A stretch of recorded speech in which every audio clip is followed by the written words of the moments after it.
여러분, 이번 사회 시간에는 쌤이 Y학스토에 올린 약탈된 문화재에 관한 강의를 올려놨어요. 그 영상을 보는 것과 Y학스토의 내용을 요약하는 것이 이번 숙제입니다. 가끔 듣지 않는 학생들이 있어서 영상에 나온 문화재 하나씩만 조사해 내일 발표하도록 해요. 참, 영상에 나오지 않은 걸로 해도 되고 선생님 한 모듬 해가지고 와요. 그럼 이제 수업 끝.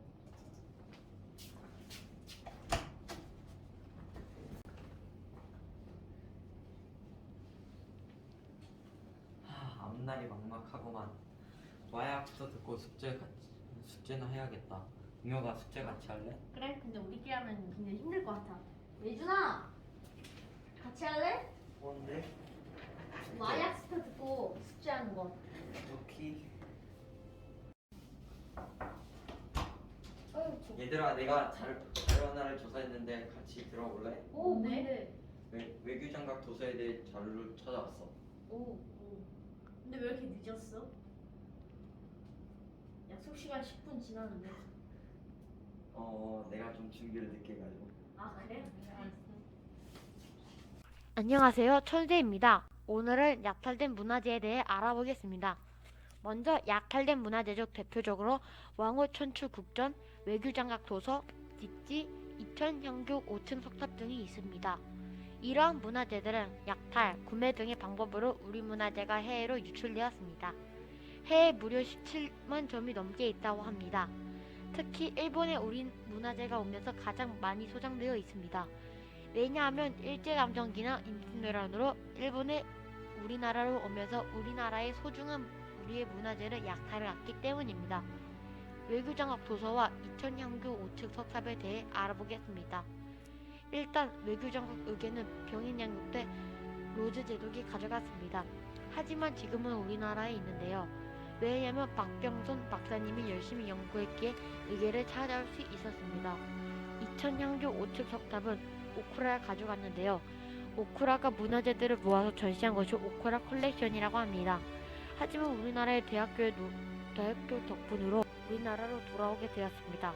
이외에 더 많지만 더 알고 싶은 사람들은 인터넷에서 찾아보는 방법이 효율적이라고 생각해요.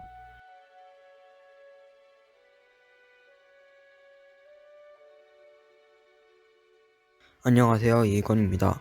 제가 오늘 발표할 내용은 외교장각 도서에 대해 발표하겠습니다. 먼저 규장각은 숙종 때 지어진 건물로 선대 왕들이 쓰신 문장을 보관하기 위해서 만든 곳입니다. 후에 정주대영 때 창덕궁 후원의 규장각 건물을 여러 채 짓고 귀한 책을 보관하였습니다. 조선도 외적의 침입을 고려했는지 혹시 모를 사태에 대비하여 안전하기로 소문난 강화도에 지은 것이 바로 외교장각입니다. 그럼 왜 강화도가 안전할까요?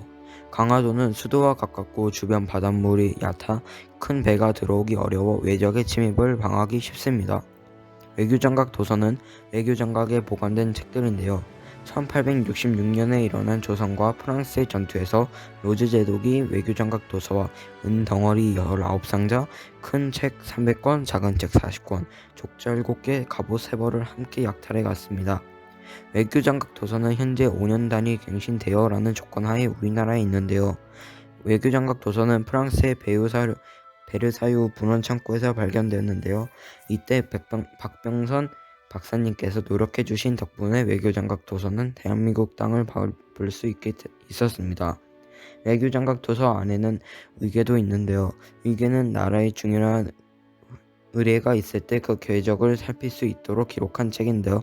의궤는 성 쌓을 때 즉위식, 결혼식, 장례식, 세자책복, 무예 시범, 활쏘기 등에 사용되는데 프랑스 국립도서관에 340권의 의궤를 보유하고 있습니다. 의궤는 우리나라의 중요한 역사가 기록되어 우리나라한테는 아주 중요한 책이기 때문에 반환받아야 한다고 생각합니다. 그럼 발표를 마치겠습니다. 와, 이거는 기대 이상이야. 너 정말 잘했어. 그러게, 진짜 잘했다. 외교장과 의견을 너 덕분에 다시 본 것 같아.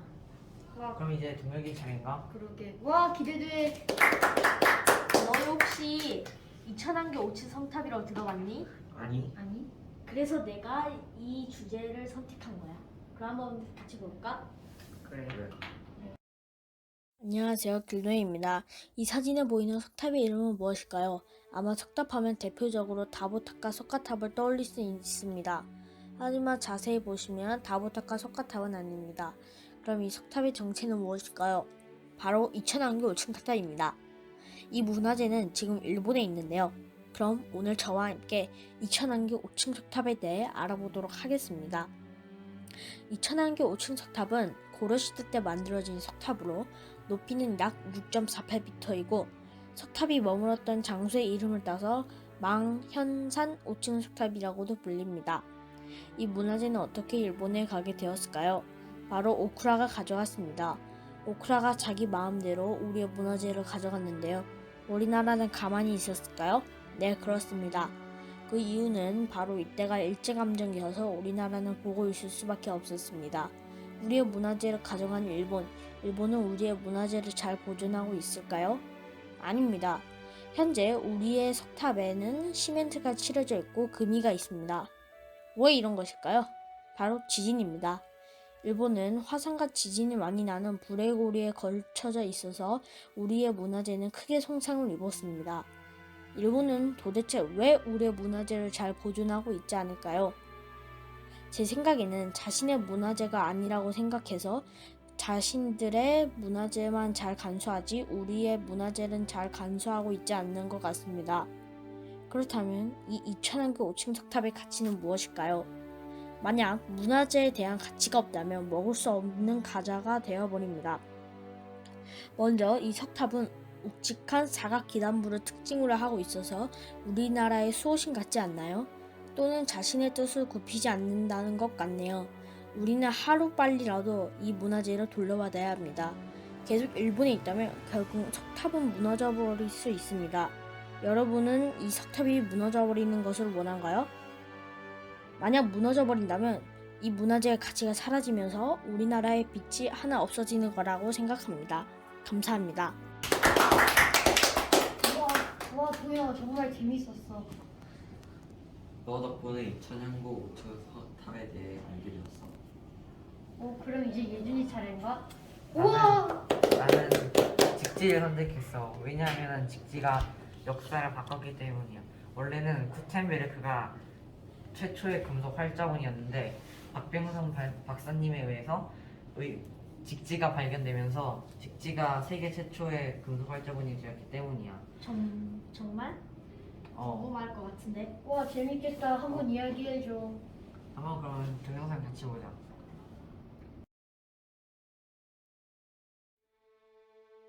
안녕하세요, 이혜준입니다. 제가 이번에 소개할 해외 유출 문화재는 바로 직지심체 요절입니다. 먼저 직지심체 요절이란 무엇일까요? 직지심체 요절이란 세계 최초의 금속 활자본입니다. 원래는 목판으로 글을 찍어냈지만 불에 쉽게 타고 만드는데 오랜 시간과 비용이 들기 때문에 직지심체 요절을 만들게 되었습니다. 직지심체 요절은 어느 나라에 있을까요?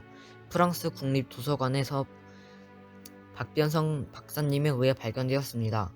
그렇다면 직지심체 요절은 어떻게 프랑스로 넘어가게 되었을까요? 1800년대 말에서 1900년대 초에 플랑시가 프랑스 외교관으로 우리나라로 오는 과정에서 약탈해 갔습니다. 그렇다면 직지는 어떤 의미를 가지고 있을까요? 아까 말했듯이 세계에서 가장 오래된 금속 활자본입니다. 또 구멍 5개를 뚫어 붉은 실로 묶는 오칭 완정법을 사용했습니다. 오칭 완정법을 사용하면 좋은 점은 5번의 구멍을 뚫어 튼튼하고 오랫동안 보관할 수 있어서 오칭 완정법을 사용합니다. 이 직진 심체 요절을 만든 이유는 불에 쉽게 타고 책의 내용이 달라질 때마다 판을 새로 만들어야 하기 때문에 한 글자씩 만들어 까다롭지만 다 만든 후에는 책을 계속 찍어낼 수 있는 금속 활자본을 사용합니다. 그렇다면 이 직지심체 요절은 어떻게 세계에 알려지게 되었을까요? 직지는 세계 최초의 금속 활자본이기 때문에 유네스코에 신청했습니다. 하여 2001년 9월 4일 유네스코에 등재가 되면서 세계에 알려지게 되었습니다. 처음에는 직지심체 요절이 프랑스에 있다는 이유로 유네스코 등재가 안 됐습니다.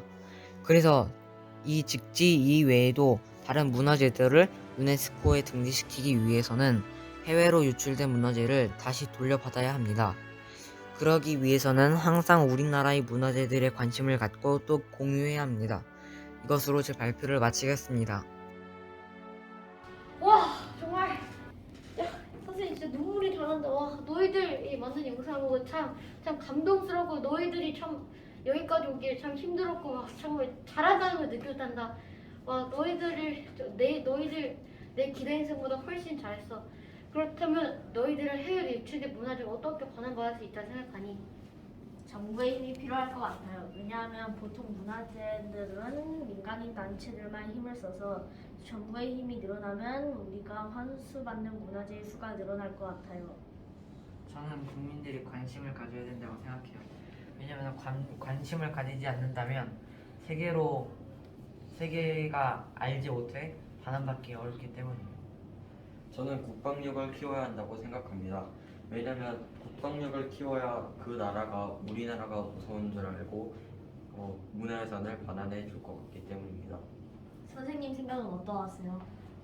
선생님은 현재 많은 민간단체와 노력하고 있지만 정부가 그들이 지원하는 1년에 지원하는 외가 몇억 원밖에 안 된다고 그래.